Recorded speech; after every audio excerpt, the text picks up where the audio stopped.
Packed with revenge, betrayal, twists and turns, our next story tonight has the makings of a Hollywood movie.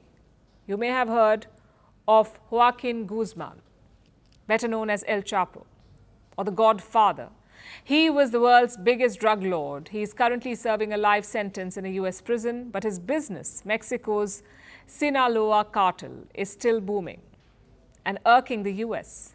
So now US federal agents have made two new arrests. They have nabbed El Chapo's partner, El Mayo, or Ismael Zambada, and El Chapo's son, Joaquin Guzman Lopez. For the underworld, this is no mean feat, and it has got the rest of the world wondering, are the movie rights available? We'll tell you why. Vengeance is sweet, but today, the US may say it's euphoric, even addictive, because US federal agents have finally nabbed El Mayo. He has been arrested in Texas.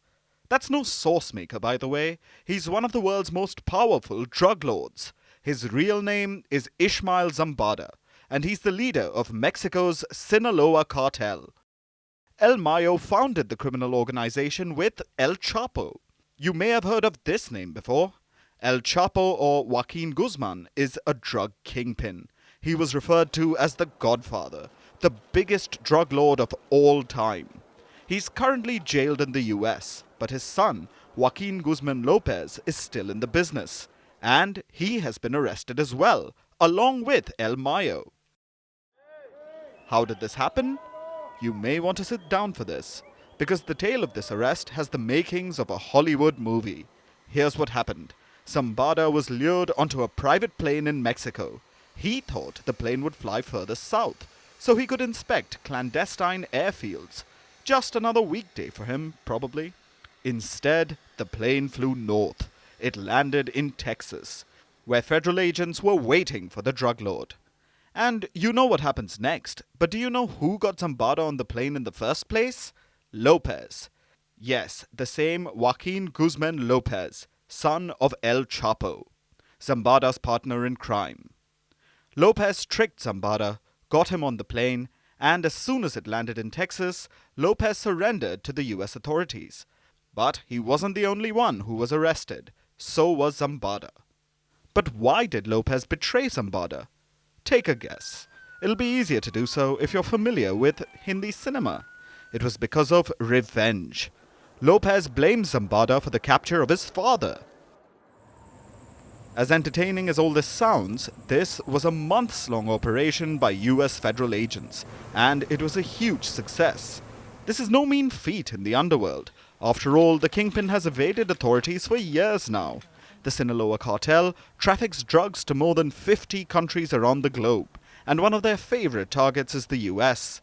The Sinaloa cartel is the biggest supplier of drugs to the US. Fentanyl is the most widely sold drug.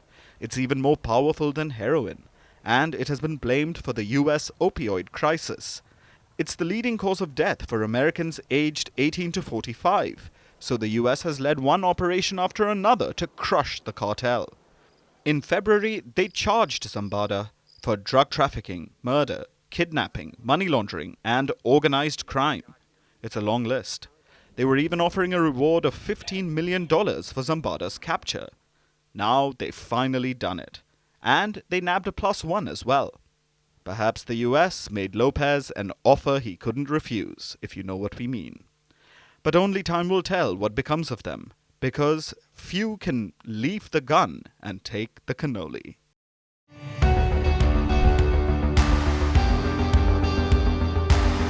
Across continents, one powerful news source. Bringing you diverse perspectives on the issues that matter.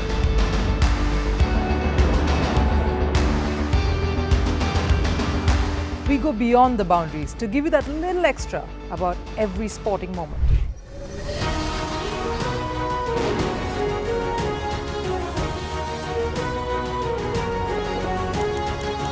So thank you for making Firstpost 5 million strong. We're counting on your support, and you can trust us to bring you the news unfiltered and unvarnished.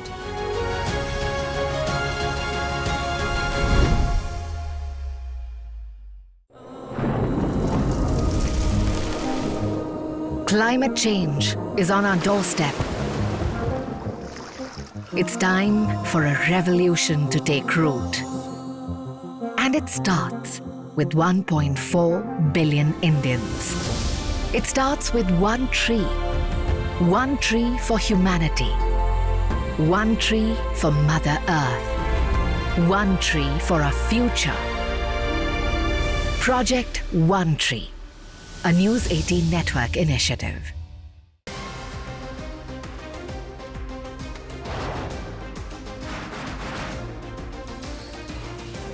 On the show today, the T20 World Cup bandwagon has moved across to the West Indies. What can you expect from this? Hello, I'm Alison Green, coming to you from Durban, South Africa. Today we have a special show. We'll start with a report on India's shifting nuclear posture. The first time since India officially became a nuclear power. Hello and welcome to Firstpost America. I'm Aaron Ham, coming to you live from the nation's capital, Washington, D.C.